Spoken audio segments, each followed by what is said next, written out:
Bonjour les amis, aujourd'hui on se retrouve pour une session pêche au black bass. Bon, c'est pas le meilleur des temps comme vous pouvez le voir, mais avec le travail, je pense être un petit peu comme vous, on ne va pas forcément à la pêche lorsque le temps est le plus idéal possible. Donc voilà, aujourd'hui ce que je vais vous dévoiler, c'est un plan d'eau que je ne connais pas forcément.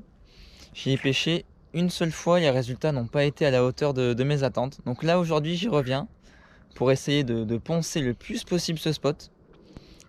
Et je vais vous dévoiler mon approche aujourd'hui sur ce plan d'eau. Il est bavard, toi. Bon, comme vous pouvez le voir, il y a des spectateurs. Bon, trêve de blabla, on va passer à la pêche et aux explications en live. Donc là, le matin, en premier temps, on a eu 10 h à peu près. Il n'y a pas un pet de vent sur le plan d'eau. Donc ma prospection, je vais commencer à la faire en surface, donc couche par couche. Et je commence généralement avec des leurres plutôt volumineux pour en tout cas le black bass. Allez, c'est parti.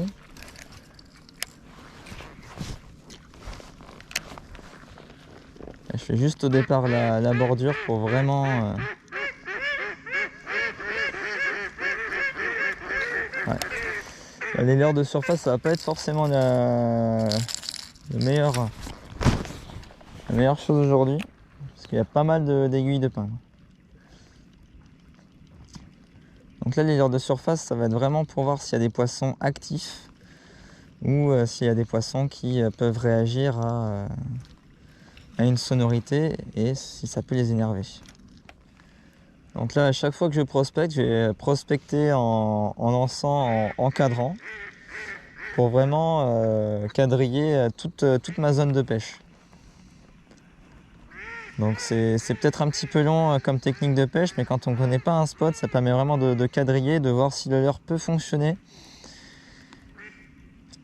Bon, je vous cache pas, là actuellement, pour l'instant, il n'y a pas de résultat. Une fois que vous avez quadrillé la zone, s'il n'y a pas de résultat, vous avez fait des pauses, pas de poissons qui suivent. Je continue toujours au leurre de surface, je vais changer de canne. Et là, je vais prendre un leurre un peu plus petit, qui a une autre sonorité, un stickbait. Bon, bien sûr, réglage du moulinet pour éviter les perruques.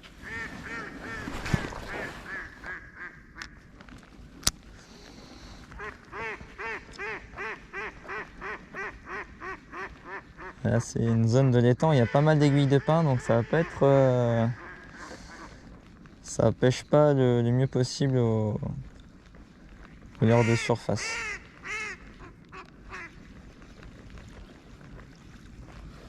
Ouais, non. Du coup, on va changer d'approche pour cette partie d'étang. Ouais. Là, dans cette partie d'étang, je suis face à une zone qui est encombrée, il y a pas mal d'arbres immergés. Donc souvent j'opte soit pour des leurres de surface, mais là avec les aiguilles de pin qu'il y a actuellement, c'est compliqué de pêcher, ça pêche pas bien. Donc à part faire fuir le poisson ou les effrayer, je pense que ça ne pourra faire que ça. Donc là je vais passer un leurre en texan. Je commence avec un Fatica de chez Gary Yamamoto.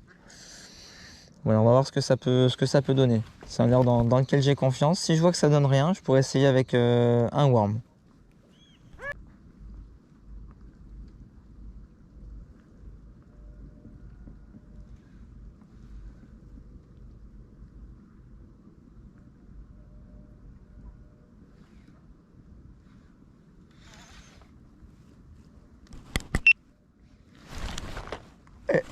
Poisson. Ouais. Ah, je crois qu'il s'est décroché. Ah, il s'est décroché. C'était pas très gros, je pense que c'était un 30 et... Ouais. Ouais. Vous voyez, l'hameçon est tout juste sorti. Malgré un ferrage appuyé, là, faut vraiment pas avoir peur de mettre un ferrage très appuyé à l'américaine. Bon. Au moins, ça nous donne une bonne indication à ce que les poissons sont là. Le poisson l'a pas mal gardé en bouche, donc on va essayer de retaper la zone. Pour l'instant, je ne vais pas mettre d'attractant. C'est pas un poisson qui m'a fait une touche, qui a recraché directement. C'est plutôt au ferrage où j'ai plutôt loupé la touche, on va dire.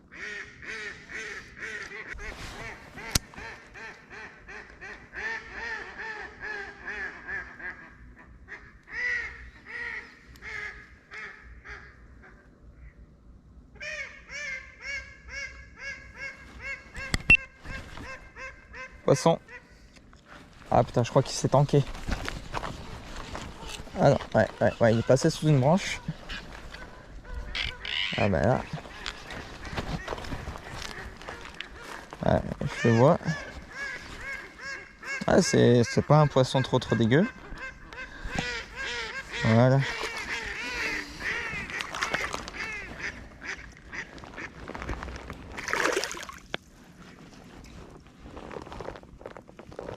Hop là. Voilà. Bon, après des tentatives peu fructueuses, voilà. Des premiers basses. Super. Ouais, c'est un basse qui fait ouais, 38. Allez. Ça va, il est sympa, il nous a pas éclaboussé. Super. Yes.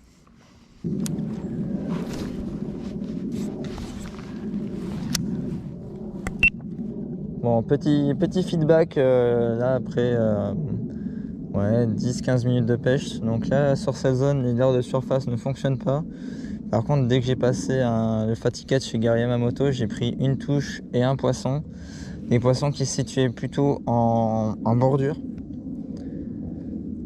Et vraiment dans des zones là plutôt encombrées. Donc je pense que là, ce qu'on peut retenir de la pêche pour l'instant, c'est qu'on a fait quasiment 2 touches en 5 minutes. C'est que on va rester sur le Gary Yamamoto sur les zones encombrées, sur le Fatica. Ce qui a l'air de plaire. Le coloris, c'est un coloris dans lequel j'ai confiance. Et là, c'est vrai que ça a l'air de plutôt fonctionner.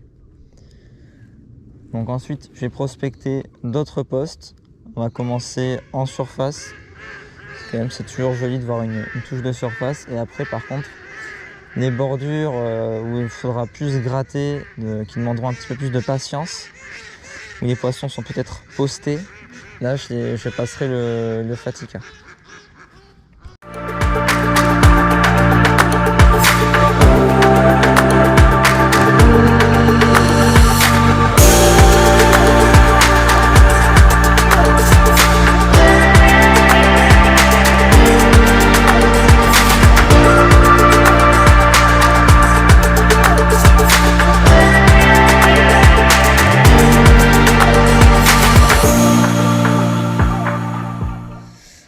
Donc là j'ai commencé à prospecter en surface, ça n'a rien donné, j'ai passé plusieurs heures, ça n'a rien fait.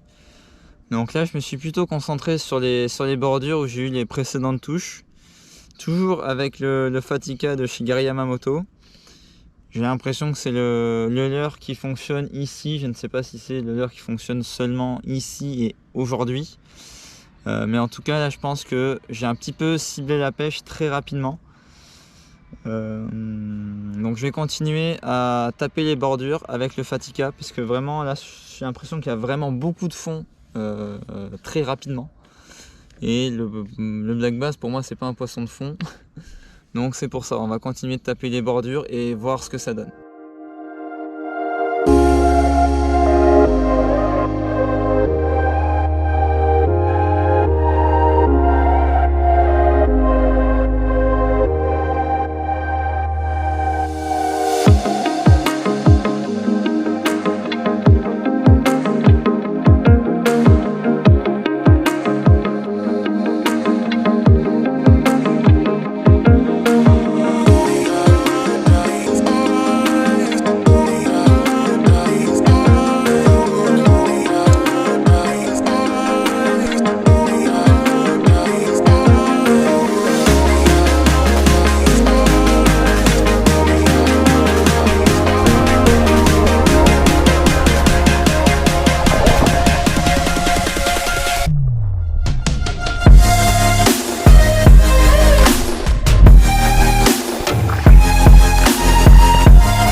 Oh, j'en ai un.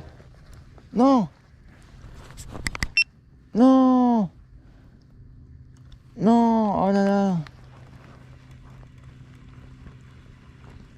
Je me suis demandé si c'était une touche et oui, c'était un poisson, ouais.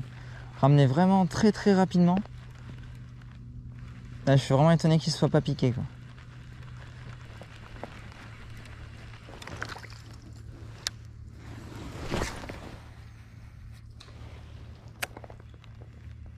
Oh yes.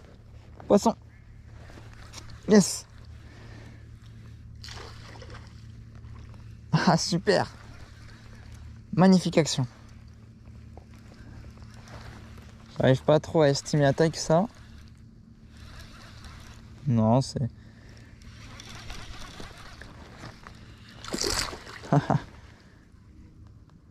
Ah, c'est un poisson de taille honorable. Ouais, c'est un joli bass,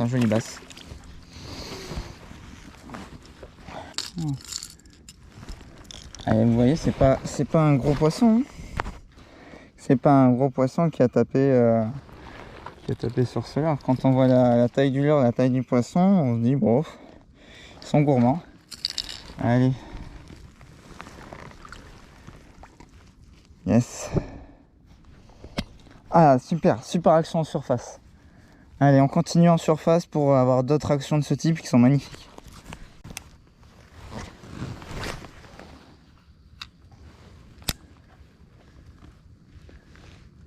Ah, puis. Ah, j'en vois un qui passe juste devant moi.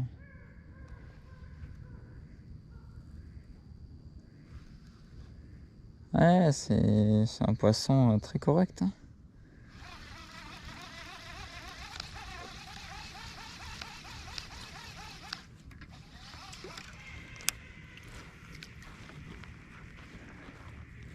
Ah, il s'en désintéresse complètement. Ah, il a senti mon fil, il a fait... Ah, il y va.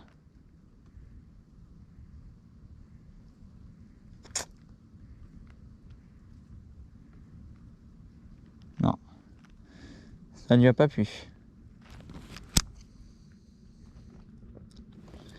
Ça n'y a pas plu. Ah, ils sont coquins. Ça, c'est vraiment les basses.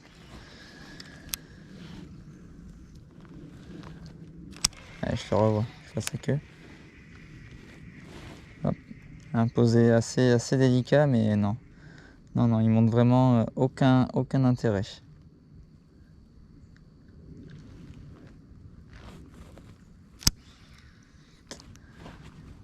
Ouais. Dans ce cas-là, ce que je vais faire, je vais mettre un petit leurre de surface.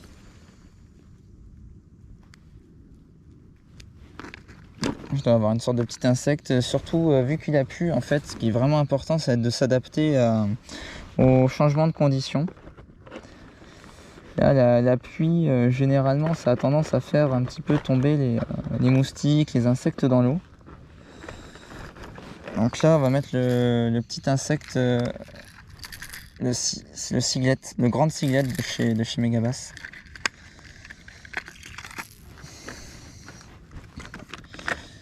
Tac.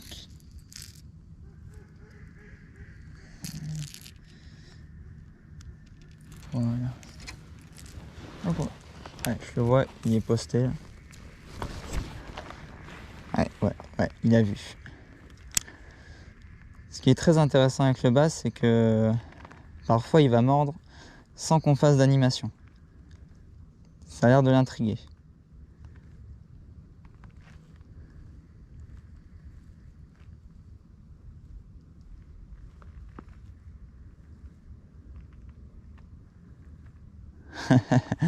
Ça l'intrigue, mais...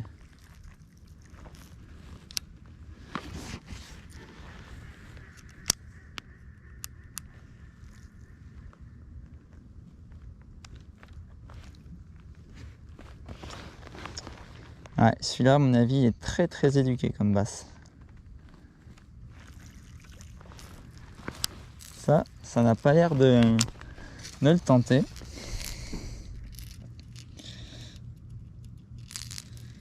Donc là, ce qui est marrant avec les basses à vue, c'est que... Bon, c'est marrant parce qu'ils jouent un petit peu avec vos nerfs. Et faut quand même arriver à trouver ce qui peut les faire déclencher. Donc là on va essayer quelque chose d'un peu plus finesse avec d'autres vibrations. J'ai des toutes petites crocs de chez Megabass. J'en ai une qui doit être montée normalement. J'ai bien dit normalement.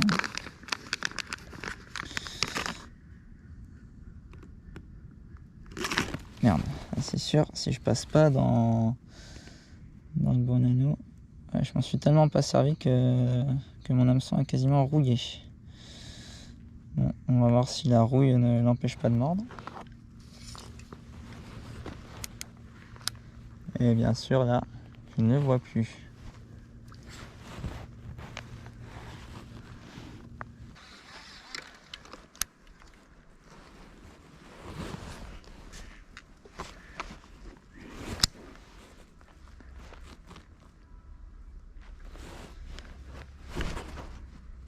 Yes.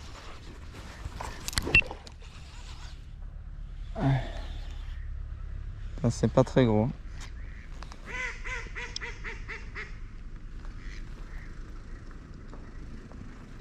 Ah. Allez, hop.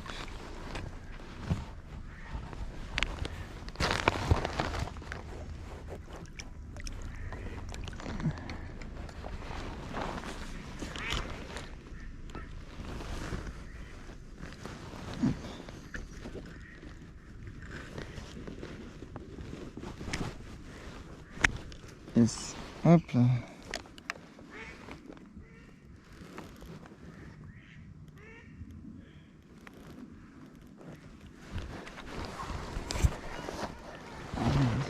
Je vais le foutre là. Oh, le coquin.